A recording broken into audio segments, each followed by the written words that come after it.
பிரதமர் அவர்கள் மக்களை சந்திப்பதற்கு அனுமதி அளித்து உத்தரவிட வேண்டும் என்று ஒரு மனு தாக்கல் செய்திருந்தோம். அந்த மனு இன்று விசாரணைக்கு எடுத்துக்கொண்டார். நீதிபதி அவர்கள் எங்களை கேட்டபொழுது நாங்கள் சொன்னோம், 4 காரணங்களுக்காக இந்த மனு நிராகரிக்கப்பட்டிருக்கிறது. முதல் காரணமாக அந்த கோயம்புத்தூர் இந்த ஆர்எஸ்புரம் பகுதி என்பது அல்லது இந்த ரூட் நாங்கள் சொல்லியிருந்த ரூட் ஒரு பெரும் ஜனநடமாட்டம் மிகுந்த ஒரு பகுதி. பள்ளி, உயர்கல்வி கூடங்கள், சந்தைகள், வணிக வளாகங்கள், மருத்துவமனைகள், பேருந்து நிலையங்கள் போன்ற முக்கியமான தலங்கள் உள்ள ஒரு பகுதி, போக்குவரத்து அதிகமாக உள்ள பகுதி. இவர்கள் 4 மணிக்கு கேட்கிறார்கள்.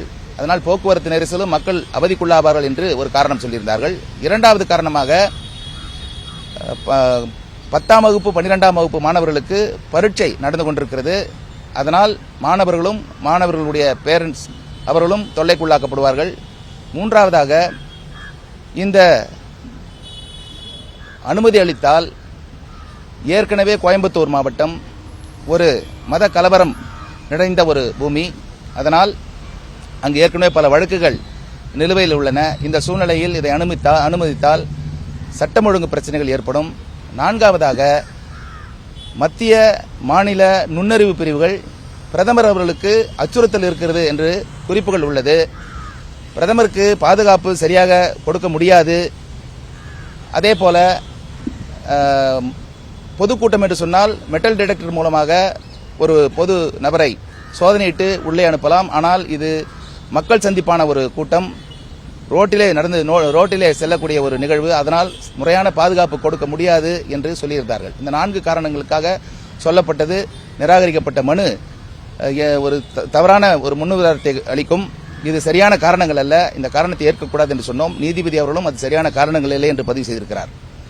முடிவாக அவர் சொன்னது என்று சொன்னால், எஸ்பிஜி ஒரு பிரைம் மினிஸ்டர் ஒரு இடத்திற்கு சென்றால் எஸ்பிஜி அந்த இடத்தை அவர்கள் கட்டுப்பாட்டுக்குள் வைத்துக் கொள்வார்கள். அதை தாண்டி மாநில காவல்துறையும் சரியான ஒரு பாதுகாப்பு அளிக்க வேண்டும். பிரதமருக்கு பாதுகாப்பு அளிக்க வேண்டும். பிரதமர் மக்களை சந்திப்பதற்கு ஏற்பாடு செய்ய வேண்டும். அது அந்த வகையான பாதுகாப்பு தர முடியாது என்று சொல்வதெல்லாம் ஏற்பதற்கில்லை என்று பல விதமாக அவர் உத்தரவில் அவர்கள் குறிப்பிட்டிருக்கிறார். முடிவாக இரண்டாவது second assistant commissioner RS Puram range அவருக்கு ஒரு உத்தரவிட்டிருக்கிறார். இந்த அனுமதி நீங்கள் தர வேண்டும். பிரதமர் பொதுமக்களை சந்திப்பதற்கு வருகின்ற 18ஆம் தேதி மாலை 4 மணிக்கு மேலாக அவருக்கு அனுமதி வழங்க வேண்டும். பிறகு அந்த நிராகரிக்கப்பட்ட மனுவில் சொன்னது போல இது எந்த ஒரு சாலை வழியாக செல்ல வேண்டும், எவ்வளவு தூரம் செல்ல வேண்டும் போன்ற கண்டிஷன்கள் எல்லாம் காவல்துறை நீங்கள் விதித்துக் கொள்ளலாம் என்று அவர்களுக்கு சொல்லப்பட்டிருக்கிறது.